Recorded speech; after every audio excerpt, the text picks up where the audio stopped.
An interesting article came out today that suggests while the game was initially about killing off the entire Justice League and saving Metropolis from Brainiac, that's not exactly what really happened.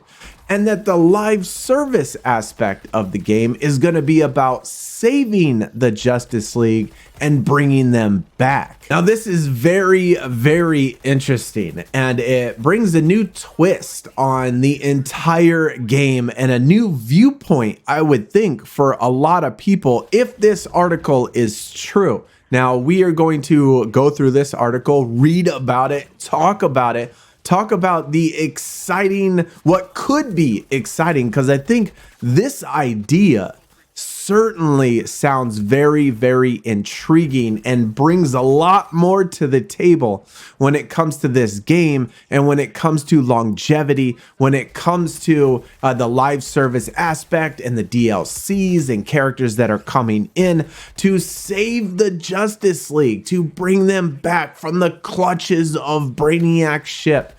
It sounds so good. Now, this article that I do mention was written on Forbes by Paul Tassi, senior contributor, and I will leave the link for this article in the description. And the title says, "We may be heading towards a Suicide Squad Save the Justice League this year." So the article begins with talking about, well, the actual game of Kill the Justice League was exactly that. We knew that in the title. It was going to be to kill the Justice League. Now, he says, and he gives all of the examples, which we'll talk about here in a second, there is increasingly an amount of evidence that the rest of this year, the live aspect of the game may be about saving or reuniting the Justice League instead. Now, he's not digging into any data mines, so he didn't rip apart the game, look at the code, do any of that stuff. He's basically talking about contextual clues that he sees throughout the game, in which we've talked about during our live streams, which I've mentioned during the live streams that I thought, that's a little weird, you know what I mean? But he said he's not digging in, as he believed there's plenty of clues in the actual game itself. First and foremost, there are just too many weird things that don't add up, and to indicate one specific theory that the JLA members we fought are clones. Wasn't actually the Justice League, but clones. And we know what Brainiac's capabilities are. We know how he possesses the technology and intelligence to be able to do this sort of thing. And the originals, Brainiac could still be keeping hostage on his ship or somewhere else. First clue, he mentions Flash loses a finger and later reappears, having it completely regrown.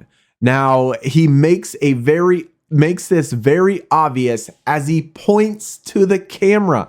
And so while this could be an oversight, it doesn't seem like by when Boomerang cut off his finger when he was holding up against the wall, Boomerang sliced off his finger, picked up the finger and was doing all that stuff. And then Flash obviously using the finger and the finger still being there just seems a little bit too obvious to be a mistake. So clue number one kind of seems like it's possible. Then we talk about the fight with Green Lantern. We talked about this during the stream. Green Lantern's ring does not fly away when he is dead, and it lets King Shark temporarily use it, which is not how the rings work. And we talked about this during the stream, how the ring is supposed to choose the person, right? And so King Shark, if it was a real ring, he wouldn't have been able to just put it on. It didn't make sense. And that's why when we were talking about it during stream, I was like, King Shark shouldn't have been able to put the ring on, right? And I didn't really think anything other than, you know, oh, they were just changing the story or anything like that. I didn't look too far into it, but when Green Lantern is also dead, the shield doesn't actually go down. Later, it appears in the background of a cutscene, a green light that is ascending to the sky. The ship seemingly reclaiming his body or the ring itself. I guess I also do want to mention that we are kind of talking about spoilers. So if you haven't played the game and want to know the story and want to know all of this stuff, you should probably shut it off kind of now, because before we get into too much more of it, where we talk about, other things, certainly don't want to spoil it for you, but if you're okay with it, moving on, Superman at the end of chapter 5, when he gets stabbed in the chest with the green kryptonite, Wonder Woman picks up that huge shard, stabs him right in the chest, and that thing looks like it goes in this deep, almost like all the way through. And when we saw it during the live stream, when we played it during the live stream, we're like, what in the world is going on? How could that even be possible, right?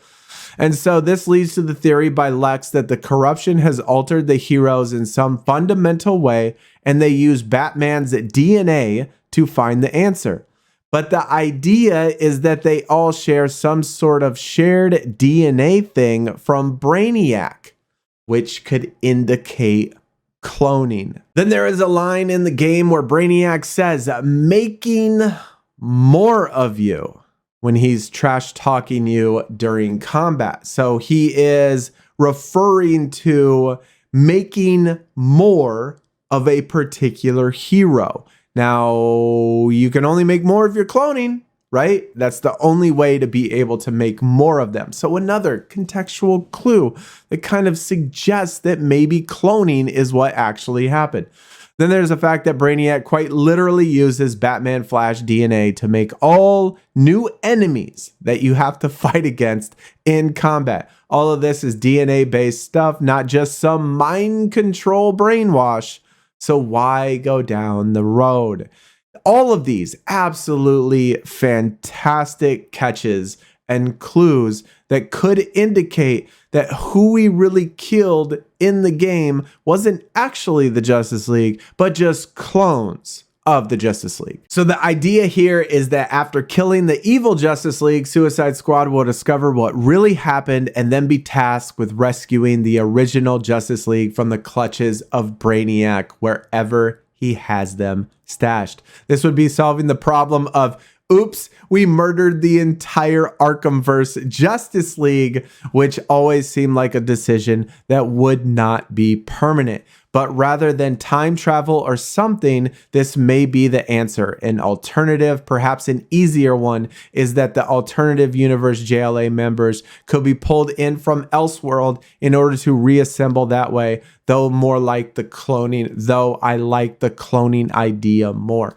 And so I kind of like the idea of cloning too, although the very first Joker and the very first DLC, I do want to mention, is Elseworld Joker.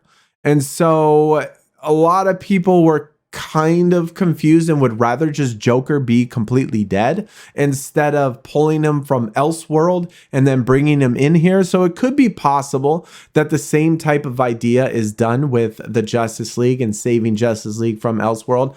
But the idea of the cloning thing certainly is a lot more intriguing, especially given all the contextual and visual clues that we see throughout the game. This could certainly shed some new light on the Justice League. I mean, not only did we have an entire game to play already, which a lot of people certainly have hated on, not only for, some things, how the game started, but how the game finished as well, and the route they took to getting rid of the entire Justice League.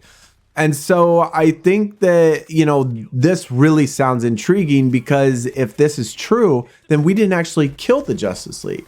We didn't really kill Batman. We didn't really kill Kevin Conroy, right? He's back. We got to save him. He's in the ship somewhere. We're bringing them back, and all these DLC characters and all this, battle passes that we get and all these future events and things like that we get, that go part of the story are going to be pieces that we need to go through in order to save the Justice League. And this sounds really, really exciting. I don't want to get my hopes up because, like I said, this is just an article.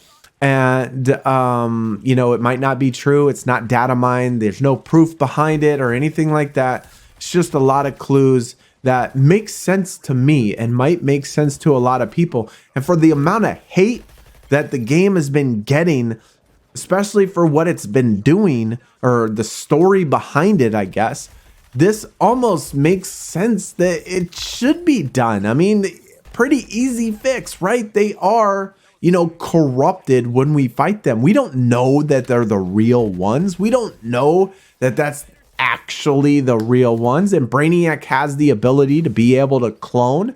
So it is definitely very interesting. Y'all are going to have to let me know in the comments. What do you think about this article? Do you hope it's true? I personally do. I like more content. I like the idea of saving the Justice League, right? I like that idea. I like that, you know, bringing them back. I don't want the Justice League to be gone forever. What's going to happen to Wonder Woman? Actually, too, now that I think about it, because she wasn't cloned and she actually died and she got turned to dust. So I don't know about that one, but regardless about Wonder Woman, I hope she's not gone forever.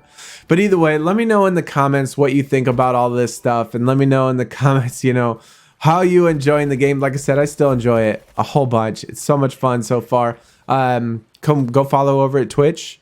Link is in the description, or come hang out on YouTube during the streams. Stream both places. Follow, like, subscribe, do all of that stuff. If you're interested in memberships, link, all that is in the description. I will see y'all next time, guys. Y'all take it easy. We are out. Peace.